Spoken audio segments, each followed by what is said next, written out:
ஓம் சரவண பவ. இன்றைக்கி நம்ம வீட்டில் வந்து திருத்தணி போயிருந்தேன். அப்போ இல்லை நான் இந்த முருகர் வள்ளி தெய்வானையோடு இருந்து சிலை வாங்கிட்டு வந்திருந்தேன்.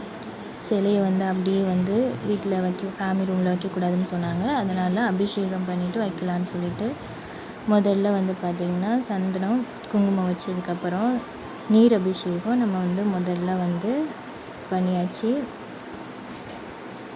நீர் அபிஷேகம் பண்ணி எப்போவுமே வந்து அபிஷேகம் பண்ணதுக்கப்புறம் வந்து பார்த்திங்கன்னா சந்தனம் குங்குமம் வச்சுட்டு மலர் அபிஷேகம் பண்ணிவிட்டு தீபார்த்தனை காட்டிட்டு திரும்ப நம்ம வந்து இது பண்ணிக்கலாம்.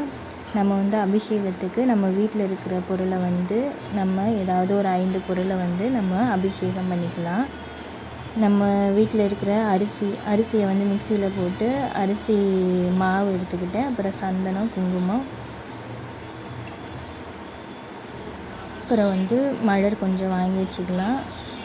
தீபாராதனை முதல்ல வந்து காமிச்சிடலாம். வீட்டில் இருந்த பசும்பால் எடுத்துட்டேன். அதை வந்து நம்ம அபிஷேகம் பண்ணிக்கலாம். நம்ம வீட்டில் இருக்கிற பொருளை வச்சு வந்து நம்ம எப்படி வந்து அபிஷேகம் பண்ணி முருகரை வந்து வழிபடலாம் அப்படின்றத இதில் வந்து நம்ம பார்க்க போகிறோம். முதல்ல வந்து பால் அபிஷேகம் வந்து பண்ணியாச்சு. பால் அபிஷேகம் பண்ணதுக்கப்புறம் சந்தனம் குங்குமம் வச்சுட்டு மலர் தூவிட்டு தீபாராதனை காய்ச்சிக்கலாம். ஒவ்வொரு அபிஷேகம் முடியும் போதும் நம்ம வந்து தண்ணியால் அபிஷேகம் பண்ணிவிட்டு திரும்ப வந்து உங்கள்கிட்ட இருக்கக்கூடிய பொருளை வச்சு நம்ம அபிஷேகம் பண்ணணும்.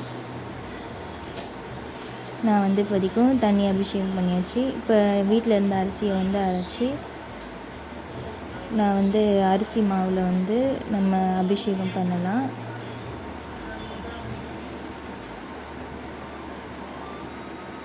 அரிசி மாவு அபிஷேகம் பண்ணியாச்சு. இப்போ வந்து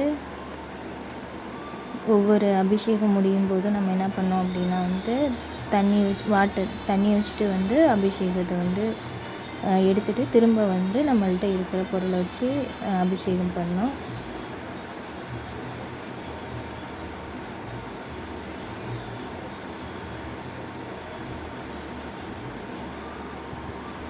நான் என்னென்ன யூஸ் பண்ணுறேன் அப்படின்னு சொல்லிட்டு லெட்டர்ஸாக வந்து கீழே வரும், அதை நீங்கள் பார்த்துக்கலாம்.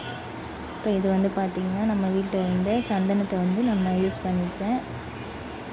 இதே போல் வந்து வீட்டில் இருக்க பொருளெல்லாம் வச்சு நம்ம வந்து அபிஷேகம் வந்து கம்ப்ளீட் பண்ணிவிட்டு நம்ம உருவ சிலை வாங்கும்போது இந்த மாதிரி அபிஷேகம் பண்ணுறது நல்லது.